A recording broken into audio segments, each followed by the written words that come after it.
ai vậy là hiện in chan kan lo thai le to maya nak tu chol di lo dia atu le tho tran ni nak tu klai da ga tran chuan aw rin da te ban phan di to lo wa tho le dia in chan alo de mei to do na chuan mi puiten vote kan kha thi kan dik na kan chan vo di vagen vote thak fek turin ka som tak be chau di MNF party here so kharna kan chan chuan tin election manifesto kan siama election manifesto chu kan in dai ron sem tur kan dai lo in tira hei hi kan manifesto aria pathian zara so kharna kan chan le chuan heng ti puitin kan tu bang ten asia ken kan ti ni chu ta chuan point mo tak au ba kan ram ta na point mo tam tak om chu zi ga chuan tlem te han ta ran ka dua pakhat na chuan ni so pathum thla kwa sang di pasari World Declaration on the Rights Indigenous People be chanin zong na tha ram saga chin dara lom to te thu nei na sab zo neya ro le na pakhat noya karom khong theina tur ta na palak chun zom ani ni zong te sa kwa kan nam dan kan tro kan nun phung kan culture voi ni en von ni me kan tum tlat ani bokani chumi wang chuan tura po hian kan sarkar hian mizo language board te po hi kan siam to ti chang thut zel po kan tumani ten ram ri ve ni nat ko ga hian tu lai chak zong le chang thuk zok a balak kan tuma ram ri ve nam ka tura ta na committee kan nei po chak so ka kalpui kan tum ani ni chila kan em zep pi shwai tu long ni to kuzong sang dia na seng kan ram riven him na ko ga hiya thei to bin kan chi vri sarawin balak adia chuta chuan kan traffic bai ke di bial chu ga po bai na bi zo phai a khwan anei tu ten sanga dila an sanga pon pon ngam tolo an bu thar po an la gam tolo an thai phun po forest bagan lo po phoi thin te với nia hi chuan an langam toa kem zani kem di don na in kan vaso na chuta chuan kom te siamin electric ban te kan phut toa IR temporary post te po kan da chutil chon phala kani wareng te helaya serli bi asam de na kanin rida zong zong po atheng aga balakin zaudin kong pui po kan siala chút tiang amura te chuan mana vai reng te check gate kha khuta kem khat chuala kan sun towa ta chuan check gate duty post te po da dien amura te po kan rama diang ngain in but te po pek dien in te po sak bek ari silchar kal thin te baga kal thin te chuan kan mo me chút tiang chuan kan ram hi anei tu ten kan em kolaga anei tu ten ani da turang takin kan em kolaga kanum him don ani ti hi vainia kat sai do ni ten UN Sustainable Development Goals ti rotling sel tura pola ki kan tum don ani ardia te ten LAD trate pon he thili ma da sa takin kan la to tura po hian kan village council te LAD ya achak tu kan ina gen village council te bolang na tur hi village council ten mipuya an bolang na tur an puanga mipui te tu thaden chu chu tho tur ten an briefing tam da zarin population base in paisa kan non pesa zat to di tur ma chuan tia ki fa ko bang chu wang chuan ani da turang takin mipui te du da den da hi tho thin ania chumi at tho than le than lo en dik tu tur chu mipui te kan ni zel do na chu wang chuan kan khotlan kan veng kan ram alo chan the na turatan ti tur poi mo tak tak point với này kan soi seng long a oma cho vang cho anh em ti lo ting tur hian chak tak em ma kan na dor ni ti kan soi non le ni ACDP phalang na kan chun somong kan ti ACDP hi kan thia takin COVID free in min noya kum di le achan ve tho thang chu da thok thei lawin kan oma kuma kan sarkar chu hian kum di le achan ve na tho thei na tur hum tra kan nei chu ni kum di le achan ve chu kan na tho po hi dik tak chuan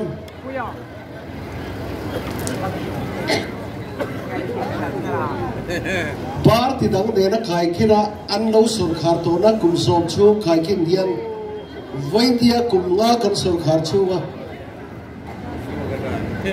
COVID free na min ti boy pialama ram ria kan boya chumi mai ni lova ni china kan ai thak tong khan kan thenom state te kan thenom ram ten har sunan to wangin ran kan tam tak asi ka sing tel kan kola chung te chumi chung chuan voindia development he sarkar basa local to te kum som an thon an hian khai khin tham atligin ka ria aro pui le mai chumia da kan tho chun som na tur tan chuan ACDP kan chun som zel dor kan ti ACDP na tum chu kan ram hi ele bara kan in to del te na tur tan te ten tui supply tra kan dei te na tur tan te power supply tra kan dei te na tur tan te ai lấy na kanin to del na tur mai pia na bayan ai zo tak hian den dei lo chu kwaten ai zo tak hian get an nei the na turatan family oriented aga ACDP pek tur kati del pokani family oriented ayan face first face a mi singro zoram puba kan thanga te chu bi zo duwa second face mi singro kan thang le ya third phase a mi sing ruk kan thlang le bokani doi kan le sing riat lai mai thlan ani towa fourth phase po pathian zara kan sarkar chuan kan na chang le don ani ti kha voini han ka sei do ni first phase a second installment le first installment kan pe towa second installment a second phase a first installment kan pe to boka third installment kan thlang me first phase to nei kan thlang me kani cheng noi thum thwa an din bun siam na tur tan ei zo da hial get dei lo tem ei zo da hial get an tui zo an thada an nei theina tin program kan siam ania chunga chon voinia ACDP dot to te pon in ei zo na in tui zo in thada khan alo pui kana installment in tom zel theina tur tan tran lo na wala in fate in tute routing club in siam chu the na turatan void hen ka som du chewa ACDP pathian zara kan sarkar chuan kan sem som zel do na ni ti ka sei do ni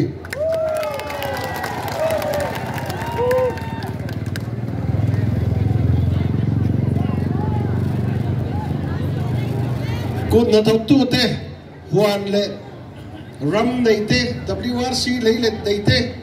ina kom pui tra an khai thar te an bu thar te an pur cho na to ra fu la tra an khel the na tur tan ling road tra siam sak kan tum bok ani ten lấy noi hau sak na atam theng ber hai chuak toren wa kan la do na ni kan tia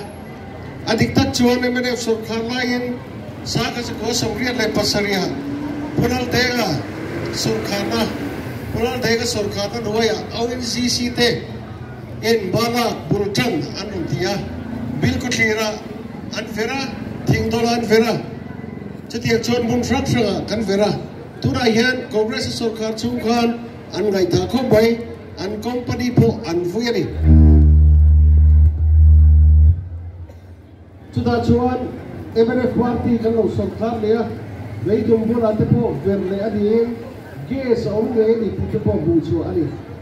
chumi gas oma he voine hian lak chu anani lo chan hi tu sang atam alom fi lo awang ania achaka verleila kompui neina siamina achaka verleila hral chu tham kan neyang anti wagen kan chi viri saren hotoki le meidumin kara kompui kan sum nei lo angin alaya tuna hian an zo trip to ta chuan an verle chuan thun zoma gas poi hral tham kan nei ve the kan ringa chu tiang ta chuan gas te hi kan lai chua oil te kan lai chua chuan state sarkar aram nei tuin chan tur percentage 12% 10% chu tiang chu kan nei to na dia chu wa chuan heng te kan ta chuan a poi moi me bani voi nge yan chia kan pe tap thek shi lawa chia kan pek chu ni atle me ma wangin heng natural resources lei noi hau sang na kan an ti hau te poi hi kan hai chu chuan kan ramin a hau sak pui to na ni kan tia thei to pin ba kan la voi ni a poi het sarkar na kan chang le ni chuan ba kan la chun som zel to na ni kan ti ni ten sarkar central sarkar in pension scheme rule join central sarkar in a buat sai zoom join mizoram apo pathian zar kan sarkar chuan tu na upasok tera pension scheme an lak tele sarkar na thok pension te pona an lak te po hi endona ai thaso ka ti sak ka tumbok ani ten national education policy he heavy ang hian quality education po siam kan tum zir lai ten an le khazir a an thiam mai piala ba hian om zeneya an dunina azir theya engpo an tuina zonga ezona tlak ni chuan ezon nan bu theina turatan quality thatak nei turamala chunzong kan tumbok ani ten UGC dudan zuljoin state university hi ding turamala kan tumbok ani Thalaite konfrang fraga an thiam na le an thei na ti pun ni kan tum do na ACDP hian kan thria youth oriented scheme po kan da chu youth oriented scheme batang chuan an tui zong an thiam na te ti pun ni thei dan ACDP a tang te pon pek kan tuma tum chumi mai de lo chanchin bubi thain hei tu na po hian chanchin bubi te an du ang yen ala tu te tan chuan ACDP kan pe treu to bai Kolasib po chanchin bubi te po kan pe khatiang khan thalai ten thil dam daga sports lamani mo an thiam thil dak ta ni mo kong sang sanga lekhasir na lamani mo atuna nga pui theina tur scheme buat saya kan thalai ten eizon na ring ru le ti tak sitan kal pui theina turatan robam na ti pun kan tumbok ani ten national highway tuna hian the bol lane Mizoram a hian tam tak kan lai me kani Mizoram dung le va ga hian a sen ver vur mai ni ko kan lai wang hian chu state ina kan roban tele central sarkar roban te po tam tak ten ke ni pecho aizol khain 4 lane in tuna hian akal dona Kolasib chona ba 4 lane akal dona ni hengang highway Palagate state highway ten heng kong kanan siam sang te po ye at chu langa chak so ka palaka ti chang tlun ni pathian zara sarkar kan chan chuan kan tum ani bokani ten sarkar na thokte an lo ahuna in pethei lo tin pon opposition party ten min secretary chui le tuna voidia sarkar na thokte voidia kal khop te point chui le ro covid len ba ka chuan covid an len ba ka chuan sarkar na thokten ahun chata lo an la train amar chu covid alo le na khovel ina har sana to tagin India ram pon to ba kan state pon kan tok state zong songin kan tok vek duangin kan pe ba thik thin lo pathian zara sarkar na kan nei le ani chuan sarkar na tok po ahun taka lo pe kan pe mani ti kha kan soi du ani when I hear kan party general headquarters ina manifesto asiam toy te kan tar lang kha kha kan mai sel atam maya kan soi seng lo banga pakhat kan soi du le chu Kolasib tan hian sang di le so pariat in than khan manifesto kan buat saya chu manifesto kan buat sai achu kan ti puitin tote ziakin intira kan ron sema tarlan ngamen pathian ko nazara kan SCDP sang di le so pariat SCDP kati kan manifesto sang di le so pariat kan siam kha pandi pathum vel baki ti lokin lo kan neya ti lo chu kan thok fika kan ti lo ting fika ni ti ve ni het ka sai do ne he hi bu in ti ra kan on se ba lo chiam don le ro ten kan manifesto sang di so pariat kan sia ba po ka ti tam tak kan nei kha kan sia tan ka dua ten chu bi piang ma voi ni in thada tur tan hian pathian zara sorkhana kan lo chang le ni chuan ten manifesto kan buat sai le athar cho intira kan ong sem to lo dong lo kan ong palchon thu san ni se in don thei vek tur khan copy po kan buat sai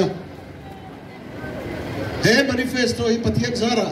kan sarkar ni chuan ti puitling toren ba chak takin kan la don ni ti vai ni ka sai don le do ni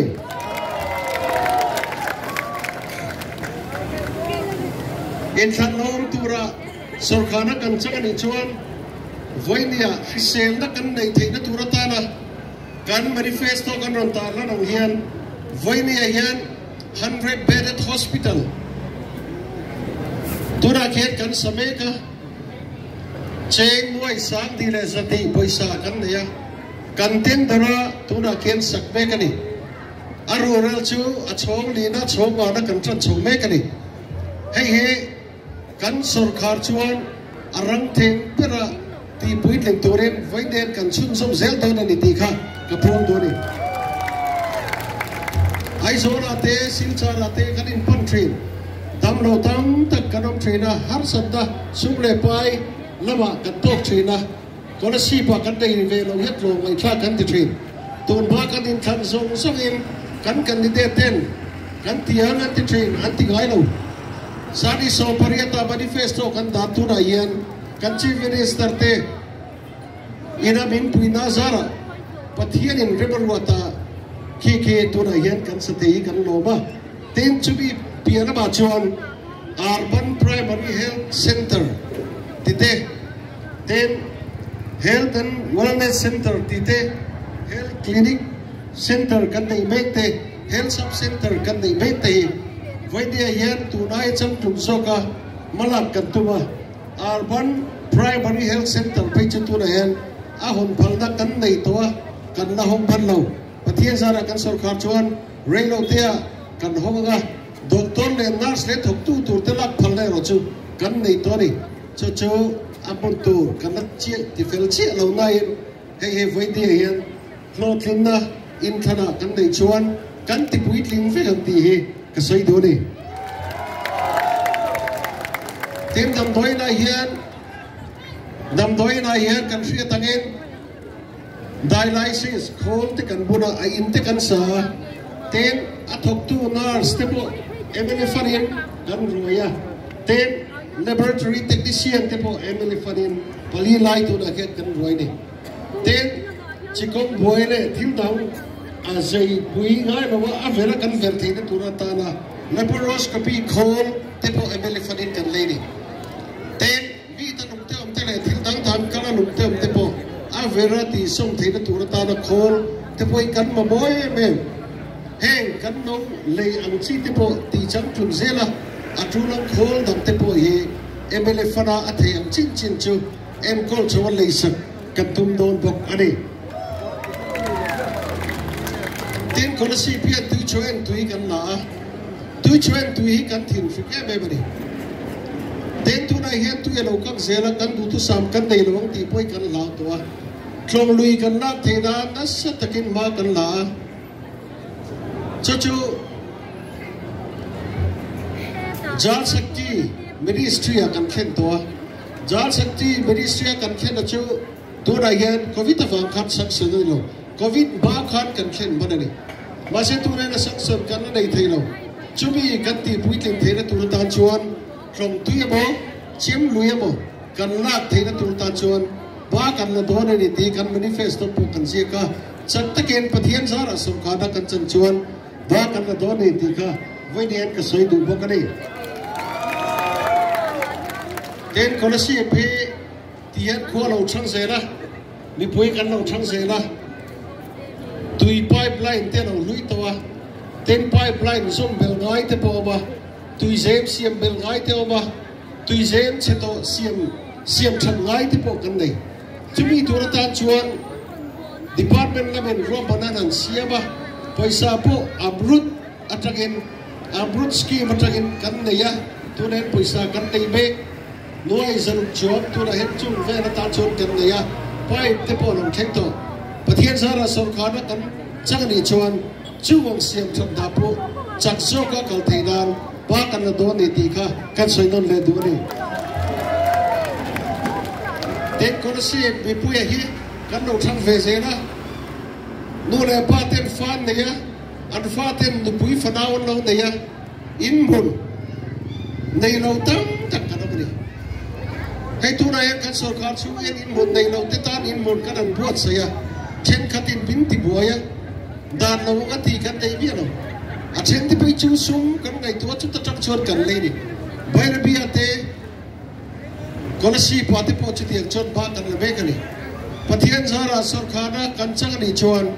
in mun nei lo te ne na in mun ne kan pezel do na ni ti vai ne ka puang do ni kan town roti KTP General Conference kan nei khan khatajang khan saski sung bagin nuai zangain kan siam me kan siama vai ni hen chumi paisa chu kan bong sawa tu na hian nuai zali chuang poisa hi kan nei le to ni amara chu dan na thom pan long in chan puan pan ani ta ani wagin contractor te re na work order po siam fik ani to a copy po tukin ji nga po kan neng nong kata pathian zara sarkar kan chan chuan hei po hi Kolasib ko chung siam bel gai zong zup po kan siam bel to na ni ti hi ka soi du ani National Highway he 4 lane hi nichina ka soi khan chola ba akal dona khapui chu atanga azu pona tu aling na tu ling road hi siam atam thing bin siam kan tom ti kha kan soi du bokani en sil tanaba government Kolasib college commerce sirnatori da kan tom ti kha kan soi du boka sadile operating kan Higher Secondary School Ganda Gantia CZ Higher Secondary School Ganda tu na hen zil lai ke buzat in commerce Kolasib pa hen an zil ve thei to chumi college an zil le zel na tur ta chon college an hangai do na chumi hon na tur chu ba kan na do na ni ten zil lai ten science an zira ban na tran dei lo MNF an pon cheng noi ga lai puisa ka pe ni science Teskit le ke mo an labs ti thang chuta turatan chuta chuan a building tran nei lo chumi turatan chuan plan an estimate kan mi thedem mai te Kolasib pa farm then khaten an siama cha ti puitlin ani don ti puitlin turen sarkar pon priority min da sakwa planning ministry an thot la to cha pathian zara sarkar kan chan chuan kan college dei chuna hian building tratak science big tan kan nei theina tur tan chak takin ba kan na chun zong don ani ti kha kan soi du bok ani then when they hian MYC youth commission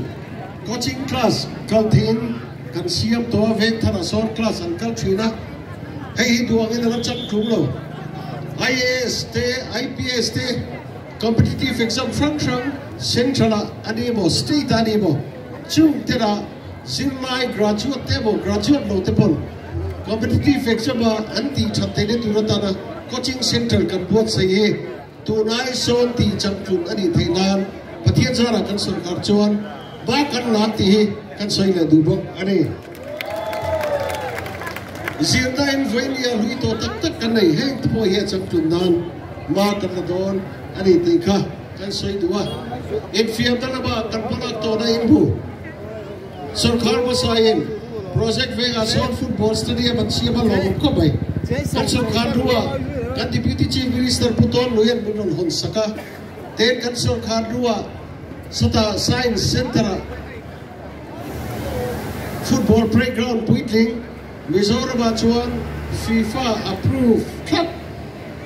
carpet kan nei tu na son kan nei mekani ta son discipline from ten training an nei thena turate lekha an sirpa training in fiam dalaba an tuida zawa training an nei thena turata kan palak mekania he poi pathian zara kan sarkar chuan thalai te tan lekha sirpa in fiam dalaba tuite tan chithiang sok chuan kan kalpui don sarkar kan chal le chuan ba kan la dor ani ti kha kan sei le du bok ani tin ai kan sia basketball ate volleyball ate tuibi te tan semi indoor stadium kan sa basketball kan zo towa college vega volleyball tu na son kan sameka achuk kan chi be kani tin table tennis tepo abol trel tur poisa kan petowa college vega ne sanem vega in car kor kawa son asak na tur bun andai abul chaka tur po poisa kan nei sokte volleyball te basketball te ten table tennis te ten boxing te khatiaga indoor an khel theina turatan training an nei theina turatan te tournament po nei thak na turatan da ro bana kan siam me kai ti puitlin sak kan tumani ti ka kan soi le du bok ani ten dia konfil hi GSA tenen in bitlangen pathian zara sokhana kan changle ni chuan ro banda soi chang tum sok le fel fai zo ka ti so kan tum ani bokani mom sang saga badminton ngai na bi ten an in fiam tu carpet ti kan phasaka puitling sok tene thalai ti pona an khub na thin in khel tena an zon vak vaka awanga an khub na thin te po along ziam tenan carpet kan pasaka heng te po ye atun zelin bundaga po kan ti sakanga ten futsal when he had project kan siama veng nai sa abuntur kan lai to bundang ol kan dei chuan futsal po he atam thengpir nei toren balak kan tumani ti kha kan soi du bok ani tin open air gym when he had puan zara poina ka he tolawa achan chu in kan puan mai kan cha to azat ve 50% payment po kan te toni cho project vega football stadium sira son bun kan tuma helai association try to tenen po in kim kan in dor to hey when he had no kan chon pathen zara son khana kan chang lenga open air gym adu te tara gym work pa po excel unlock thina turatan ro bana kan sibi kan ti puitling ang ti he kan soi du bok ani hey soi turatam maya voine kan soi vek seng lo banga ti tur kha kan no roban kan manifesto kai no sia thin ti kariga voine hian party so te no ponian pol hem boy an bo sai thina ZPM opinion puno bo sai chuan an party an chaptira congress in an bo sai chuan an chaptira MNF nam puan siam chuan an chaptir thi ani bai theye voinian hem opinion pol kan an siam thina hian tuma boy lo vila kan ngai to na fin taken he kan ram kan nei chun siam thu turam pana to ten an manak da thirin voini hian kan ngai to na kan banagaya involve lutakha MNF party vote lutakha chua arsia rodei during ka chua ten hey asoi lo bang katia ma se soi lo thei lo ni ka hiat pakatawa party dakte na begin ZPM ten campaign nat an lo soi thina an soi ni tun kum tir lampu khan ding ning thil toi ga fak ba ka lo wai lo wa a tiang tot mai mai chi em vá đi lâu cả lâu thì mấy chuyện à mà xem cái này ngay cuối mùa tiền tí là với nhân ZPM candidate chiến đấu he câu phụ ra vào cái xuân tí rồi ăn lâu suy nó sao nhỉ mình atom po tam tập ito mình kari hay ít chút thôi tadi so tadi chan hi cái suy cho anh hậu view đó này master role sa dile so pali thaka chol mi lova PWD li bora lola thok train ani chon PE di turin an recommend train ani base khatiang ang zi akhan meeting low paka thun teli ro bani chumia khoi tu chu an di tlak boxia chuwa chuan kan thia chopo di lawa a thok te thok lo thok senior to te an lu lam tu rakha an ngai ngam lawa an lu lam boka chen chuan a then in an lu lam lo chumi chuan labor an thok ve ngei te thok dik ta ka thok ten nan tia a bil tu ka ni dang in ka de dan non thena he non thenda le kha poi tu na hian ka ko la ni hei bo tin labor an recommend his poi te ka ko ve ka ni hei labor an recommend da bi somale pakatani ma se thok bi alo te pon recommend thel te ye an I te ra an I tu na bi ne lo amasa pasalebi pukuma I om lai khan hei thil dik lawani master role an thok na MT in deng katia master role seat anon la kan en pui ve kani chuta chuan an ming pom ni lo chuwa chuan khabi chui chiang tur khan a om to lo agai sia an son na me an son don ti ka hiat ve le po son lo turin kan siam de na po ka soya Kolasib pa division da ka omro se Kolasib biar chua san chuan moi na ve in tharate po kan king pui ni sia ka ti zo kani chu ve ni a hetu chu chung la ba bi kan pathia ni chuwa chuan he thina hian campaign na no mang na sabaya hey soi nge ro mit ti sia ka soi lo mai do na mo chu ka tia wa se kan soi sap sama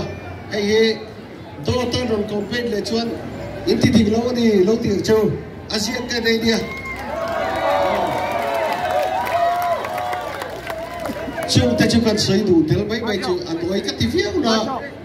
soi na hun tam ta kom dai voi ne yan ti lo ta kai pui cha ka ti lo ba chu kan soi tel hey ichina ka soi khan last campaign ni to voi ne kan program te in